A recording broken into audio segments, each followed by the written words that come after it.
This is Meredith for Real, the Curious Introvert, and I'm Meredith. Here we explore the taboo, less obvious, and paradoxical aspects of society. Questions that need nuanced answers, not just Google results. My mission, and yours if you choose to accept it, is to make a more curious future for everyone. Each episode is different, so bring your ADD and your earbuds and have a look around. If you follow me on Instagram, you know that I was in Mongolia in June of 2024, where I got to do just some really incredible things and meet some really special people.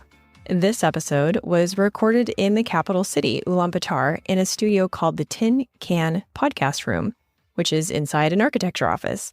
It's the regular recording headquarters for a popular Mongolian show called The Negative Mongolians. Now, this is the second of this series where I'll be sharing the push and pull of tradition and progress in a place that's so unique, it honestly can't be compared to any other country. For this episode, I talk with a man born in Philadelphia who, as a toddler, insisted he wanted to be a monk. And through a series of events that you'll hear about, he spent the remainder of his childhood living in a monastery in India, where he was later designated as the reincarnation of a beloved Buddhist saint and tasked with reviving that Buddhism in a war-torn region of Mongolia that his parents left for America. He shares the pressure of being such a revered religious figure at age 20 and how growing up far from the streets of Philadelphia actually helped him avoid the sad fates of his siblings. We also covered the Buddhist version of self-care, what it means to progress while preserving culture, and the interconnectedness of the world, which at one point I cried, so that's fun or annoying. Feel free to fast forward through that part. If you end up liking this episode, you'll also like the one I did with the Mongolian YouTuber about the digital and the traditional. That's episode 246. All right, friends, enjoy this episode with Telo Tulku Rinpoche. Thanks again for doing this. Sure. So I'm excited to talk to you. You are a very interesting person. I mean, grew up in the U.S., now a representative for His Holiness the Dalai Lama. You're the former head Lama of the Kalmyk Republic and the reincarnation of a Buddhist saint. But you know what I'm dying to know is your favorite American band still the Smashing Pumpkins? They're always going to be my favorite. Led Zeppelin, Pink Floyd. They're classics that will never fade away. And over time, there has been a lot of new bands that have come up. The trend has changed. Everything changes. Just like in Buddhism, they describe nothing is permanent. Everything is temporary, right? So, but nevertheless, the memories of the great, wonderful musicians will always live on. Just like the teachings of Buddha. Buddha existed over 2,500 years ago, but his teachings and wisdom is relevant even today. So I'm sure that it will be like that with the musical world, that their lyrics, their emotions, their feelings that they have expressed through music will definitely live on, and hopefully just like the teachings of Buddha for thousands of years. I love how you tied it in. That's what I have really appreciated so far about Mongolia is it's a high contrast place. You've got the new and the old, but just like you were saying, it's just like the human experience to have the feelings and want to express them, whether it's through music or through other forms of art. But it's just so interesting to me that the Smashing Pumpkins is such a 1990s Midwest thing. I grew up in Nebraska, not far from where you spent time in Erie, Colorado. Right. And so I was thinking how interesting it is that you have that very like classic American Midwest perspective. But then at age 7, you also moved to India to study Buddhism. How much of that contrast did you actually feel in that moment as a 7-year-old? Well, I've been very fortunate to be born in America. The way that I usually describe myself, because I was born in America, I kind of describe myself as made in USA. Right? I like that. And because I grew up in India and spent my adolescent years in India, I describe myself as assembled in India. And after the collapse of the Soviet Union, I got involved in helping a region where my parents and grandparents are originally from, which is Kalmykia. It is a Mongol ethnic group that has been part of the Russian civilization for the last 400 years or so. And after the collapse of the Soviet Union, I got involved in helping the community there to restore, rebuild, reintroduce Buddhism. So therefore, I describe myself as being distributed in Russia. And because of the sanctions now, the war between Russia and Ukraine, that because of the sanctions, my product is no longer needed in Russia. So, distributed and marketed in Mongolia. Absolutely. I was going to say that I've been very fortunate to grow up and spend a lot of time in different countries, different environments, different cultures. And it's always been enriching for me. Everybody has what we call calling or destiny, right? Or fate. And I truly believe that it was my destiny or my fate. Fate as in F-A-T-E. And that's what led me to India at the age of 7. Because you felt that calling. Yes. At a very young age, I always wanted to become a monk. And where every other child wanted to be dentist, police officer, fireman, or whatnot. In my case, it was always like I wanted to become a monk.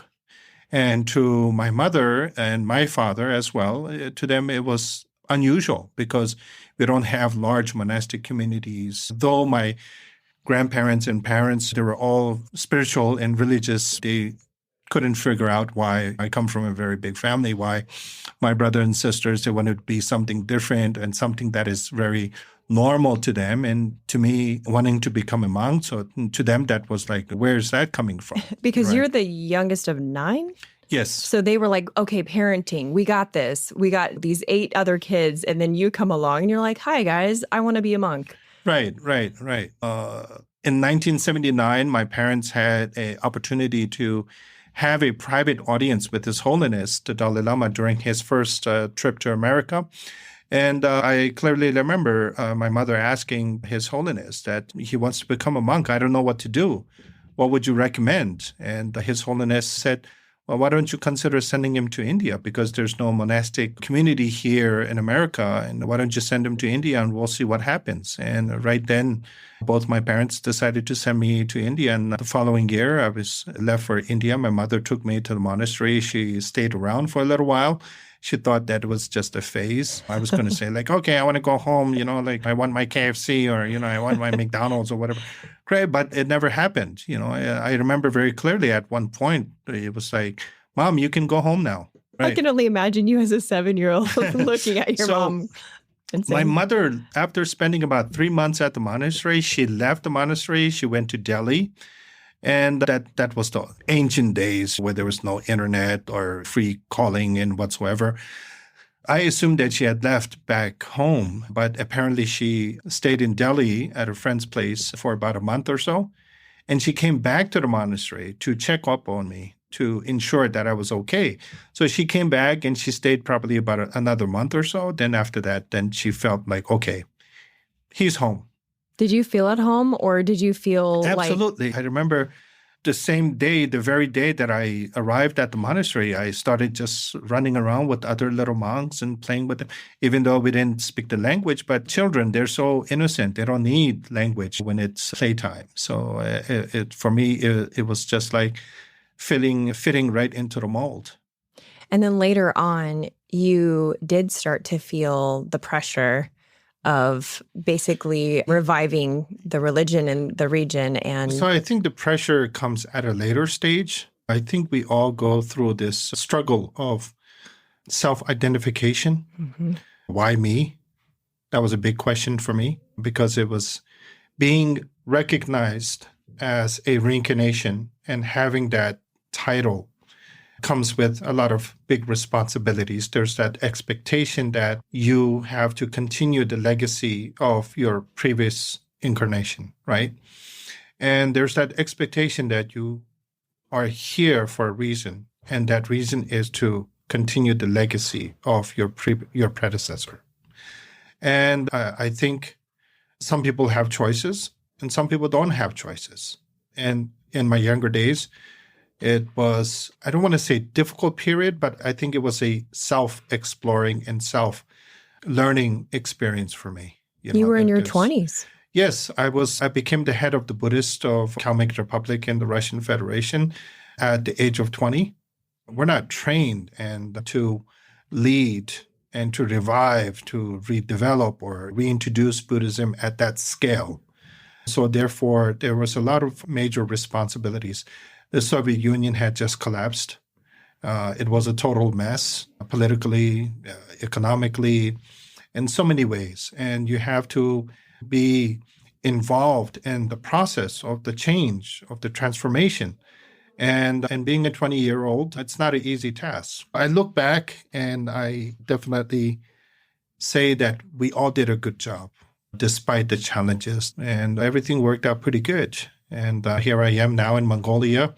I think that also it's a new chapter in my life. I don't question why I'm here, or I think I'm overcame that period of who am I, what do I want to do, or what I want to be, or things like that. That I think we all go through that. I mean, you look at the younger generation nowadays, they say, oh, I want to get a bachelor's in medical science. And they go through that period and they say, I don't like it.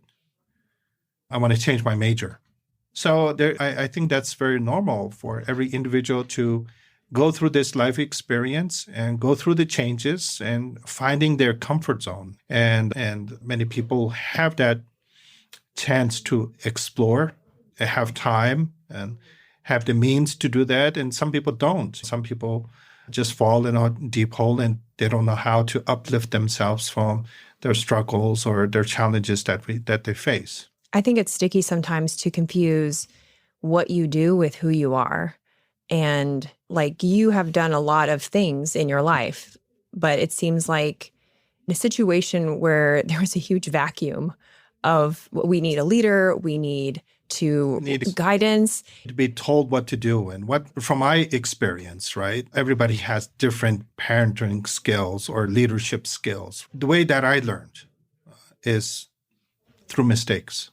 Make a mistake, you learn, turn it into a lesson, see it as a lesson, and grow. It's okay. As long as you have that supporting, loving community that supports you and helps you and guides you and gives you tips every now and then, you'll get through. You'll get through. When you think about young people, you mentioned people going into biological science, maybe getting their medical degree, wanting to go to university, and that's very much what you're doing. And it could be certainly connected to who you are. But when you think about Mongolians as a people group who want to preserve this identity as a people group, as a tradition, and not get lost in the doing, how do you see that going as Mongolia grows with advancements and industry? Well, one thing you have to understand is Mongolia's history in the last 100 years or so. It was an isolated country. It was a communist country. The people were prevented from traveling abroad unless you had certain privileges of the communist authority.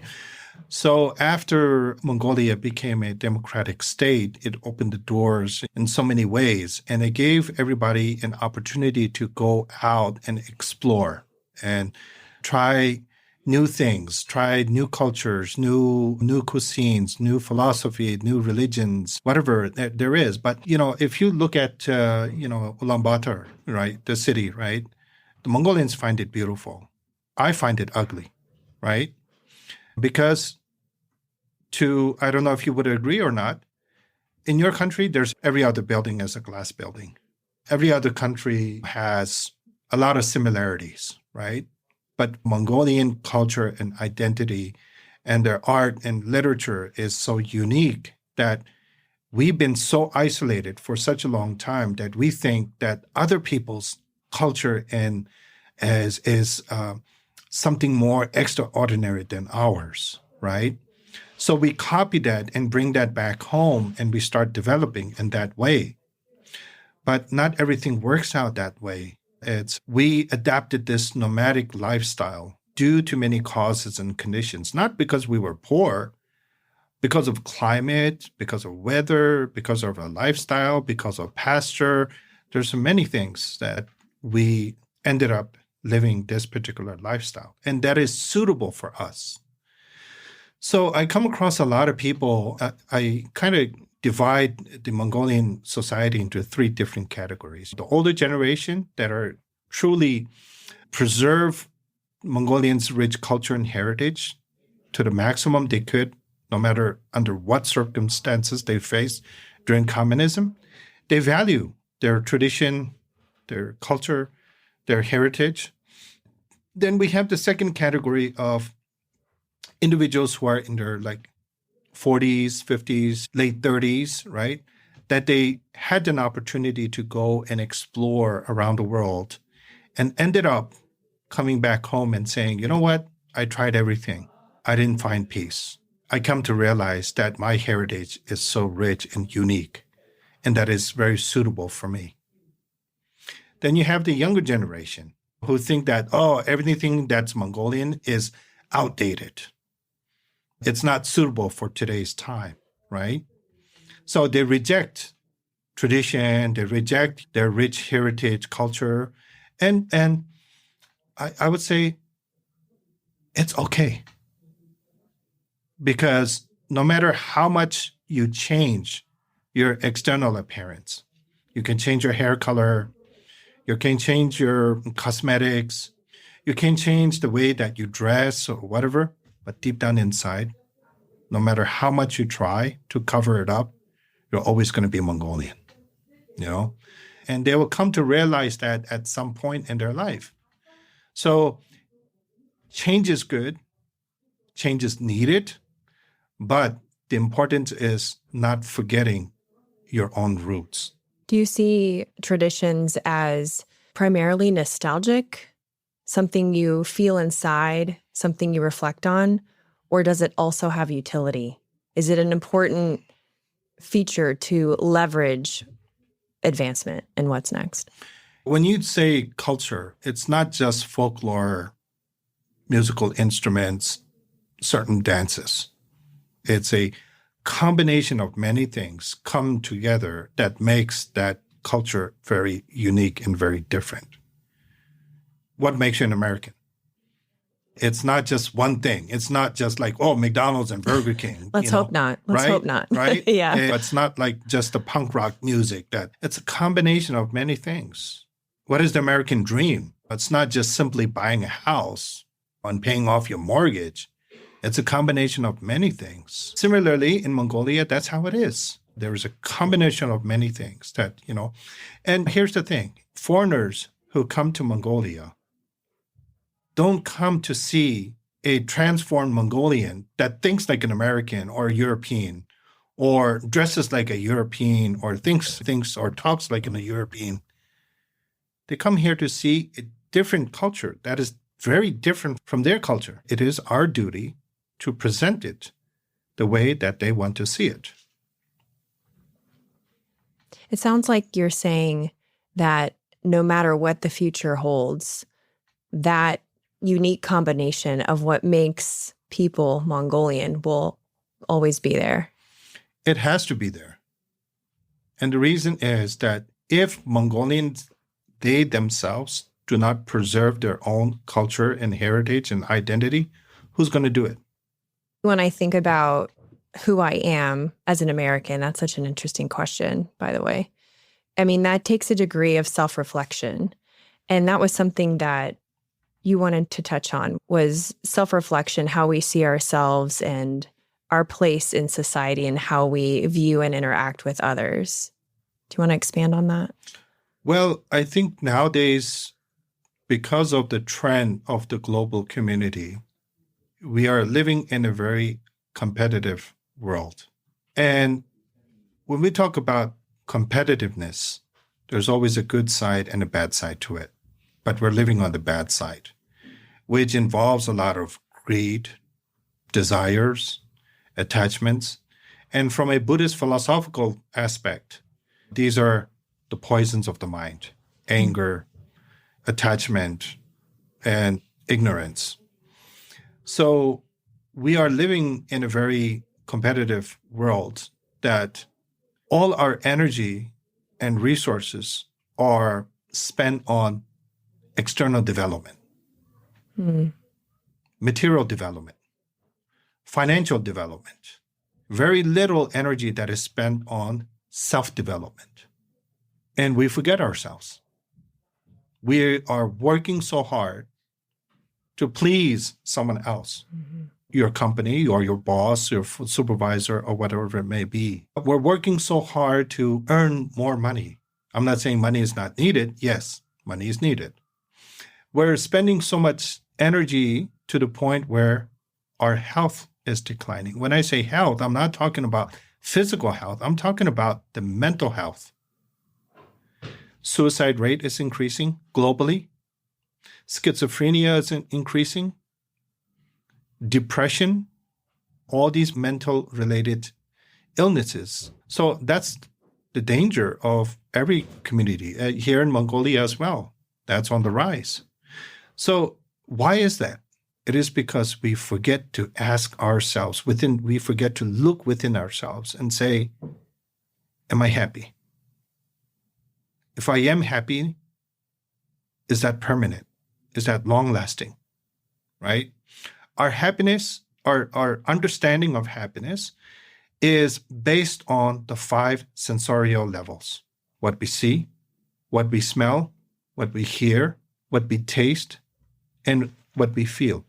In the Buddhist context, there's something called what we call the 6th sense, and that's the mind. So we forget to connect with our own minds and truly explore and understand how we are as human beings.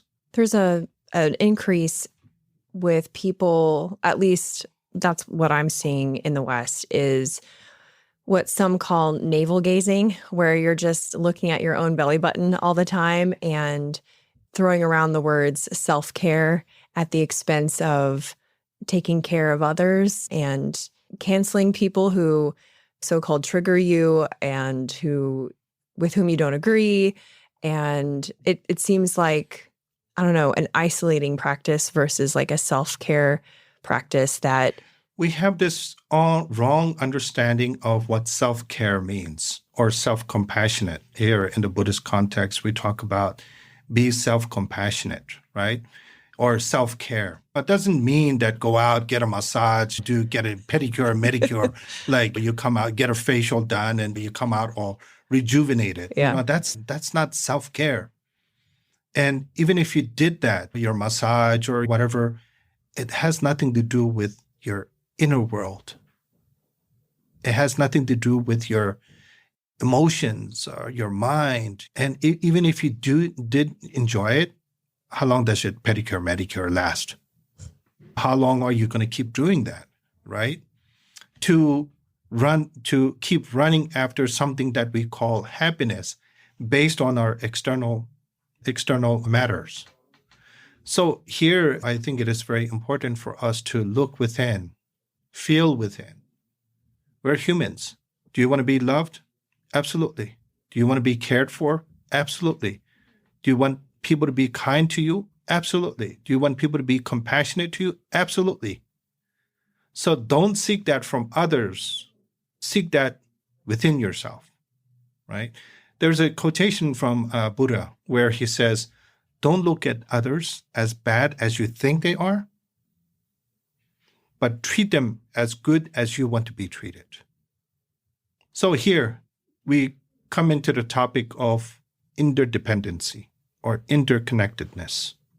You and I, we come from different backgrounds, different cultures. Our upbringing was very different. There's so many things that we can pinpoint and say we're very different, right? But at the same time, on a basic human level, we have so much in common. There's so many things that we are same on a emotional level, on a human level. Sometimes forget that. We sometimes forget our inner needs, and we look at the other person as somebody completely different or a stranger. Or worse, a threat. Or worse, a threat, right? So that is the danger of every society nowadays. The more narrow-minded we become, the more self-centered we are. The more self-centered we are, the more fear arises. In the long run, we lose so much, right? Let's say this glass of water, right? If I don't share this with you, right? And I'm very self-centered, I say, okay, this water is mine. I'm not going to give you even one drop of water, no matter how much you suffer, right? Now, on a human level, we have what we call this defense mode. There might be a day that you have the water and I don't. And you're going to think, because of this negative emotion or negative thought and less compassionate mind, you're going to say, you know what? Telo Rinpoche didn't give me any water the last time. I have the water now. Why should I give it to him? Keeping score. Right. And that's the kind of world that we live in nowadays. So if we look at the world from a holistic point of view, cut off all these nationalities, all these boundaries, and all these you'll belong here, you'll belong there, this kind of mindset. On a human level, we are all interconnected in every level, in every field, economically, materially, medically, in so many ways. Look at the global pandemic. It started in one region and it affected the rest of the world. Mm-hmm. Let's look at the global, what they call the economic crisis that happened back in, 2008 or something. It started in one city or one institution that affected the whole city, the whole nation, and the rest of the world. Let's look at the war between Russia and Ukraine right now. Because of two countries' conflict, the rest of the world is having a shortage of grain. There's an inflation that is happening every country. It's not just the two countries that are fighting. So this really shows, if you look at the bigger picture, this really shows how interconnected we are and how interdependent we are, not as nations. Okay, let's forget that, because that can be very bureaucratic and very, very political. But just on a human level, you're coming to Mongolia as a tourist. That affects us. Economically affects us. Spiritually, it affects us in so many good ways. And similarly, it will definitely affect you when you leave this country. Every time I travel, it's transformative. That baseline attitude of desire to grow, combined with the sense of self, I think is such a magical combination to make the most of traveling. But even if you're not traveling the world, when you go to the grocery store and you have a human interaction with another person, right, to be impacted in a way that is sustainable and meaningful, it's like you need those baseline attitudes that you were talking about, which is kind of, I really don't know much about Buddhism, but it seems like those are key ingredients. And I'm wondering if you can address the difference of something you talked about off mic about Buddhism as a philosophy, Buddhism as a science, and then as a religion. Right. So it is very wrong to limit Buddhism simply as a religion. I separate it into three different categories. Buddhism as a religion or faith. Number two, Buddhism as a philosophy, way of life. Number three, Buddhism as a science. And if you ask what field of science it is, it's the science of the mind.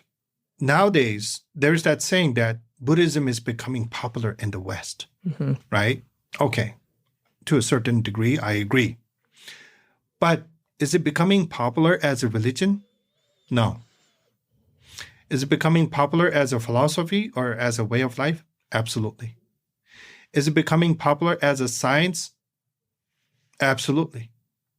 And the reason I say this is because nowadays that we're dealing with the global crisis, which is depression, mental illnesses, all these different types of forms of depression that we're coming up with, scientists are coming to the understanding that we cannot continue to provide them with drugs. We are making our own people addicted to opium. And it doesn't even work. And it's not working, right? Because it just gives a temporary relief. So we have to find a solution. How do we deal with that? many of the scientists are now studying meditation, mindfulness meditation, awareness meditation, self-centered meditation. I mean, there's like all kinds of different forms that they're coming up with. And the foundation is there in Buddhism that has existed for over thousands of years. And here's the tricky part. To say that this is a Buddhist method, it's not suitable. Why? Because Buddhism is labeled as a religion, right? So this is where they fail to identify these different categories of Buddhism as a philosophy or as a religion or as a science. I do know a number of psychologists, professional psychologists, and I don't want to say that they're Buddhist, but they follow Buddhist principles and Buddhist method of dealing with their patients. But in their field of profession, they cannot say that, well, this is a Buddhist practice or this is a Buddhist tool. Does it bother you that they're not giving credit to Buddhism? No, not at all. Not at all. Not at all. It's not about promoting Buddhism. It's about promoting wellness, promoting human values. That's the key. And I've been very fortunate to travel quite extensively, deal with a lot of different religious traditions, and understand their culture, understand where they're coming from, understand their beliefs and how their mind works. The more I interact with people, the more respect grows within myself. And that's the beauty of our world. I have this habit of, comparing life with food as a metaphor. That's the best metaphors. Right. I mean, let's say you go to a banquet, right? And they serve only white rice. Is that interesting? Absolutely not, right? So life is a banquet. There's so many good things and bad things, tasteful things, spicy things, lame taste. There's so many things, and that's how life is. Enjoy what's on the table. And what is not enjoyable, just let it be. Talk to me about secular ethics. What is that connected at all to what you're talking about with philosophy and sense of self and mental health? So secular, the word secular, right? Now, we have to understand, if you look at it from a Christian perspective, that has a very negative understanding of secularism. Secularism in Christianity means anti-God, right? Here, when I say secularism, this falls in the principles of ancient Indian tradition or ancient Indian thought, where secularism has no ethnicity, secularism has no religion, secularism means no division, and it is based on humans. Some would call that atheism. That probably comes from a Christian point of view. Probably. Right? Yeah. Okay, let's look at the atheist person. Does he or she want to be happy? Absolutely. Does he or she want to have a burrito? That is their right. Why should I be here to judge and say, well, you don't believe in God or you don't believe in any religious tradition, therefore you don't deserve that burrito? That's an individual right. And I should respect it. Mm-hmm. Whether he or she likes spicy food, that's their choice. But on a human level, does that person want to be loved? Absolutely. Does that person deserve love? Absolutely. Does that person need compassion? Absolutely. So what makes it different? I'm a Buddhist. I want compassion, love, kindness, care. And who am I to say that, oh, he's a non-believer, he doesn't deserve that? I look at everyone as a human brother and sister. This is so interesting because right now, and since I've been here, it's like I'm observing things around me. I'm observing the environment, people around me, what's considered customary, but I'm also observing myself and like my interaction with things and my response to things. And my response to what you're talking about, which is why I've been like tearing up a couple of times when you're speaking, is sorry. It's okay. You're human. And that's the beauty of it. It is. I think like when I got here, it's like, okay, I'm going to a different place. It's a separate place. It's a new place, which it is. It's all those things. But it's so interesting because when I expected to talk to you, it was like, we're going to talk about this box that is Mongolia. We're going to talk about this box that is Buddhism. And they're separate and distinct, which they are.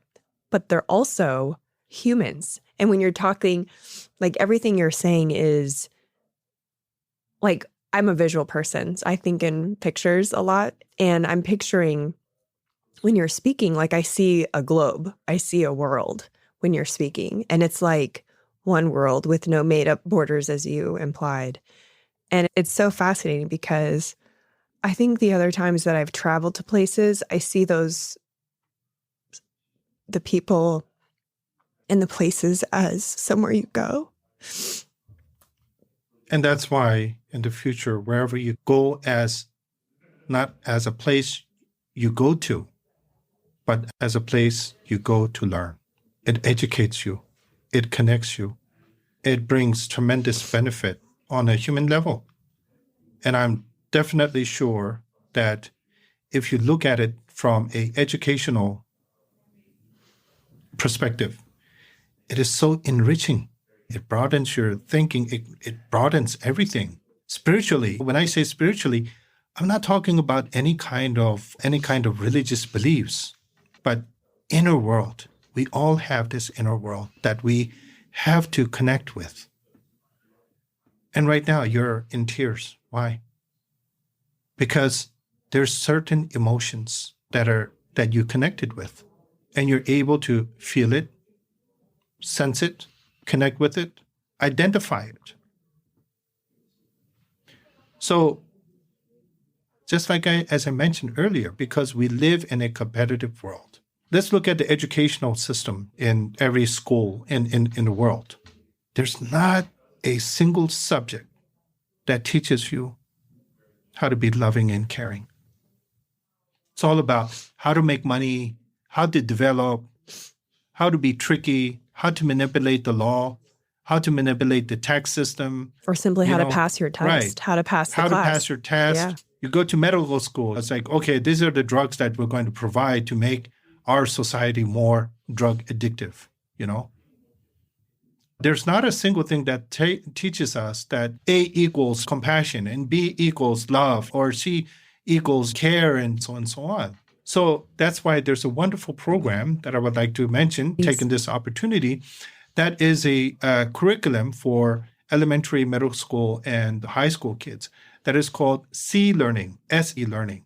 And SE stands for Social, Emotional, and Ethical Learning. And this is not a bunch of people that came together and say, well, we got to teach kids how to be sociable because they're too connected with their gadgets. We got to get rid of that. No, this curriculum was designed based on years of study and research that teaches kids how to be more sociable on a human-to-human level. Kids are very emotional these days, very sensitive. When I say emotional, I mean that they're very sensitive. Meaning they're not as resilient as they could be? They're not. I see that. And why is that? Because they don't know how to connect with their own emotions and feelings. They forget the strength that they have as kids, the ability to learn, the ability to overcome, the ability to do good, or the ability to be patient, the ability to stay silent, the ability to be compassionate to someone who's bullying you or whatever, and also to be ethical. We want our kids to be ethical behavior. We want them to have certain morals. And these ethics that is being taught in this curriculum has nothing to do with religion. Everything is based on a human level. And it's a wonderful program. And we've been very fortunate to have the opportunity to introduce this curriculum into Mongolia. And within the next 2 years, this is a curriculum that should be in all schools in Mongolia. And the Minister of Education has adopted this and passed a resolution for this to be implemented in all schools. And are we going to see the effects right away? Probably not. But in the next 15 to 20 years, when those kids grow up and go out into the world, as we say, right? Yeah. And hopefully that they will take these tools of how to manage and regulate their emotions. I don't like the word control your emotions, because that kind of has like kind of dictatorship or force kind of understanding to it. Like it will explode later. Like it'll build up and then it'll be ugly later. Yeah. Right. Yeah. But I like to say manage your emotions. Hey, Curiositors, just a quick pause to show gratitude to our sponsors and give you some special deals. From time to time, I recommend other podcasts you might like. And here's one I know that you're going to love. It's the Jordan Harbinger Show. I love it because it's smart without being too highbrow and 1,000% ADD friendly. I know, you love it already. I'm a genuine true fan. When I have time to listen to podcasts just for pleasure, not, guest research, the Jordan Harbinger Show is my automatic choice. It's like when you're hungry and someone asks you what you want, and then before you even have a minute to think about it, you find yourself at Chick-fil-A because, obviously, Jordan's the Chick-fil-A of podcasts. Some of my favorites include the one with the man held hostage by Somali pirates, that's episode 115, and the pain psychologist about how pain lives in the brain, not in the body, episode 661. You can't go wrong with adding the Jordan Harbinger Show to your rotation. It's incredibly interesting, and there's never a dull show. Search for The Jordan Harbinger Show, that's HARB as in boy, IN as in Nancy, GER, on Apple Podcasts, Spotify, or wherever you listen to podcasts. This episode is also brought to you by INSEC. I don't just recommend them because they've been such a huge support of the show since day one. Their approach to pest control just puts my mind at ease. Their management plans are based on proper pest identification, not just blasting everything. With an emphasis on avoiding non-target species. One of the owners is a beekeeper, so pollinator respect is always top of mind. They take time to ask the right questions, and their work is guaranteed. But don't wait till the last minute to get on their schedule. If you're in the Florida Panhandle or Gulf Coast of Alabama, give them a call, ensec.net. This episode is also supported by the UWF Historic Trust. Listen, a lot of you come to Florida for vacation, and there's something you need to know. Sometimes it rains here, and sometimes you tourists use spray sunscreen and fry yourselves on the first day.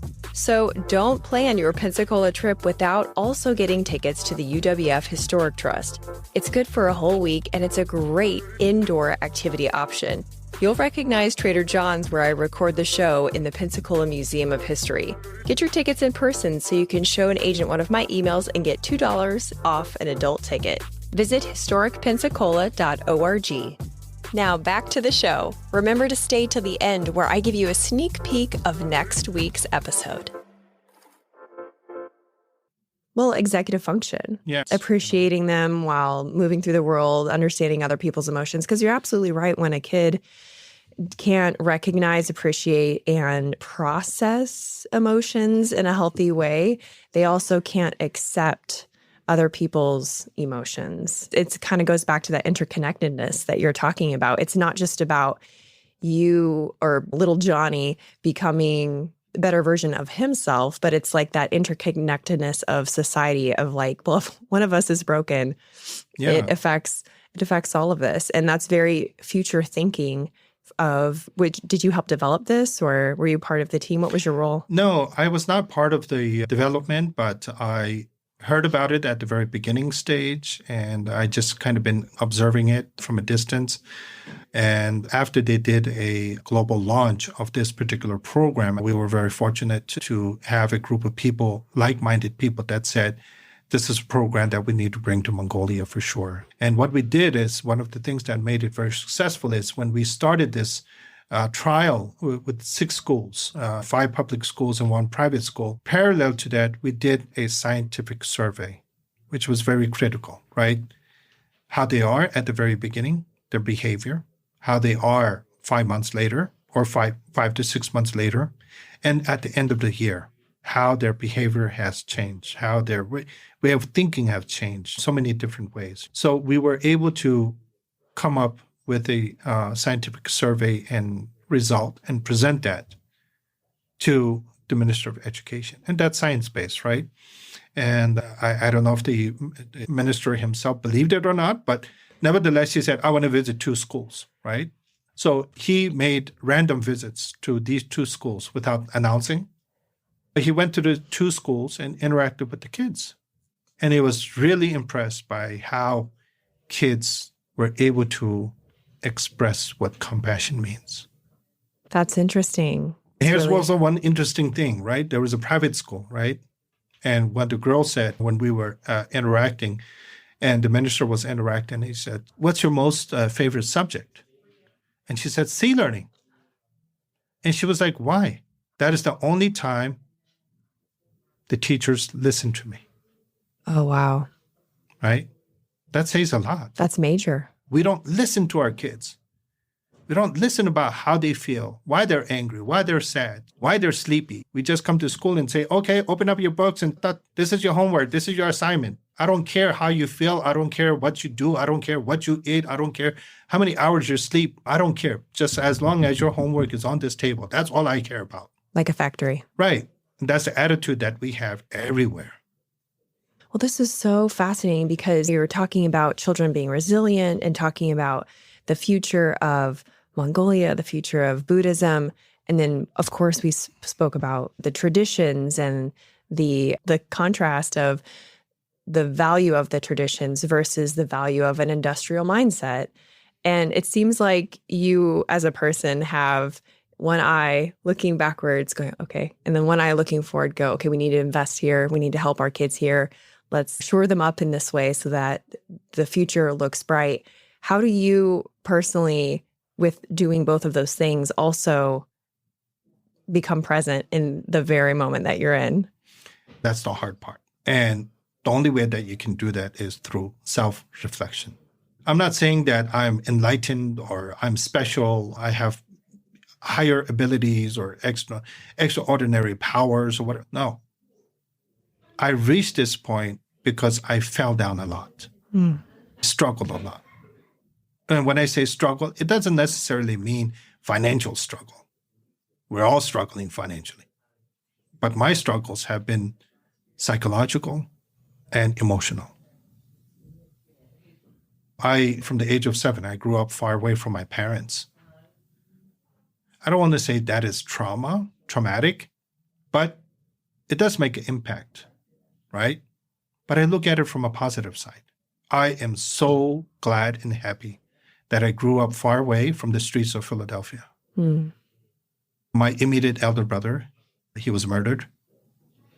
And there was only a few years difference. He is the one that took me to kindergarten. We went to school together. He was my protector. He guarded me. He took care of me. So there's a lot of feelings, love. And he was murdered in a bar.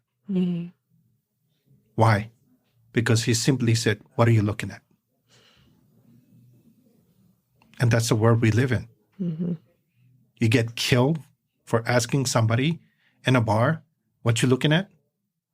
I lost my oldest brother to self-inflicted wound, committed suicide. I have a sister who passed away at a very early age because she had an addiction. So there's so many things I can look at negatively. At the same time, there's many successful, happily living relatives that I have, but there's so many advantages that I had growing up so far away. I could have been shot. I could have killed myself. I could have been addicted to drugs and alcohol.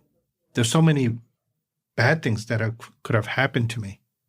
And I've been very fortunate to be far away from that and observe from a distance and feel grateful.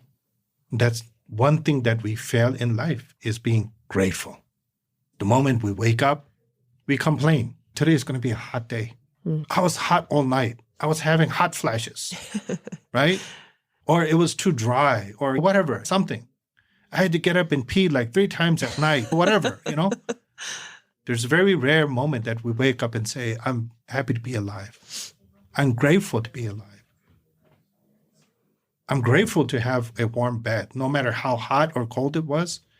I'm grateful to have air conditioning to regulate the temperature.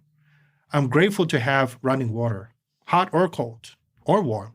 I'm grateful to wake up and be able to brew coffee. Mm-hmm. We have this habit of constantly complaining. This is not enough. That's not enough. This is this that way. This that way. That's the wrong way. This is that way. So I think that really pulls us down.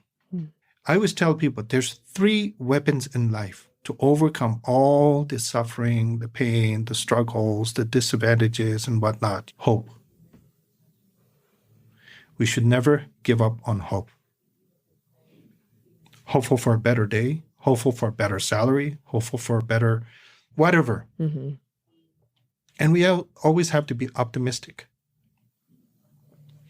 Optimism is very important. And number 3, faith. And when I say faith, I'm not talking about some external being or some celestial being or enlightened being. Have faith in yourself. I can do it. I can overcome it. I believe myself. I can be patient. I can manage my emotions. These are the 3 weapons in life that we can move forward and overcome all the challenges that we face in our day-to-day lives. I love that those are such present qualities. Those are qualities about come into your body, think about what you're thinking about, and center yourself in the moment in order to move forward. It's interesting. It kind of goes back to that interconnectedness. Like, what am I feeling now in order to move forward to what's next? Not in a race mindset, but in a grounded, balanced, anchored way. Thank you so much for doing this. This has been really great. Yeah. Let me end by asking you a question. I'll allow it. Do you worry? Oh, yeah. Okay. Whatever worry it may be, can it be solved? Definitely. Then why worry? Right? Right. I'll end this by saying one of my favorite quotations, and I meditated on this for like a whole week because it didn't make sense to me, right? Because we worry so much, right? Mm-hmm. There's a book that's called A Guide to a Bodhisattva's Way of Life. In Sanskrit, they call it Bodhicharya Avatara. It was written in the 9th century, and it's still relevant even today. And there's a quotation where it says, if the problem can be solved, why worry? Right? Mm-hmm. If the problem can't be solved, worry. Why worry? Oh, that's so true. Right? Yeah. So it's all a mental projection of how you look at things. We focus so much on the negativity that we build up negativity within us, right? It manifests, it vibrates and creates that energy. And what are you creating? You're creating negative energy. More of the bad thing that's freaking you out. Right? Yeah. So love, compassion, kindness, care, they're all interconnected like a spider web. One good emotion sparks the next one. It elevates and manifests. I like that. Thank you. This has been so great. Much more than I expected on very many levels. And I hope my listeners got as much out of it as I did. If people would want to learn more about maybe the Sea Learning program, or you have a special travel initiative that you've been Yes, I doing? started this project, which is called Inner World Journey. So many people like to visit different countries, but what I do see is the majority of the people that travel, it's just like for touristic purposes or to like tick off their bucket list, like, oh, the Instagram picture. Right. Yeah, I've been there, done that, seen it, whatever, which is okay, but there should be a double impact. And through these journeys, we guide people of how to interconnect with their inner world, not the outer world that we see, but also their inner world as well. So it's a combination of inner and outer world. Where can people read more about that? Yes, definitely. I mean, we just started a couple months ago, but anyway, if you type in inner-world-journey.com, then you'll definitely find us. That's awesome. Thank you so much again. This has been fantastic, and I'm so grateful for your time. Thank you. Thanks for listening. If you liked this episode, you'll also like the one I did with a Mongolian YouTuber about the impact of the digital on the traditional. That's episode 246, and it was the first of the Mongolian series. Stay tuned next week for more nuanced content, and until then, keep it curious.